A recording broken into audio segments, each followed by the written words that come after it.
అమ్మ నరసింహస్వామి జయంతి రోజు టెంపుల్‌కొద్దాం అనుకుందంట. బట్ ఆ రోజు కుదరలేదు. ఇంకా మేమొచ్చాం కదా అని ఇంక ఈరోజు వచ్చేసామనమాట. దేవుడికి బంతి పూలతో మాల కట్టి తీసుకొచ్చాము.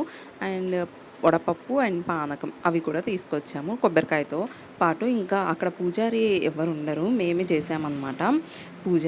ఒకప్పుడు ఈ టెంపుల్ ఇంత డెవలప్ అయి లేదు.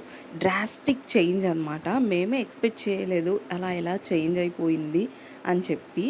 అంతే. దేవుడు ఇప్పుడు జరిపించుకోవాలనుకున్నాడు అలా జరుగుతుంది. ఈవెన్ మనుషులకైనా కానీ అది అప్లికబుల్ అవుతుంది. ఎప్పుడూ మనకి ఇదే లైఫ్, ఇవే కష్టాలుంటాయని ఎక్స్‌పెక్ట్ చెయ్యకూడదు. ఎ ఏమో దేవుడు ఈ కష్టాలు దాటిన తర్వాత సుఖం ఇద్దామనుకుంటున్నారేమో.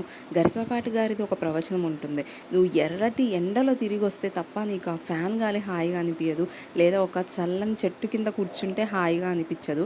అదే నువ్వు ఎప్పుడూ ఇంట్లోనే ఉండి ఫ్యాన్ యేసుకొని ఉంటే ఏంటో ఈ ఫ్యాన్ వేడి గాలొస్తుంది అనుకుంటావు. అదే ఎర్రటి ఎండలో తిరిగొచ్చినప్పుడు ఫ్యాన్ తిరుగుతుంటే ఇంకా చాలురా బాబు అనిపిస్తది హాయిగా.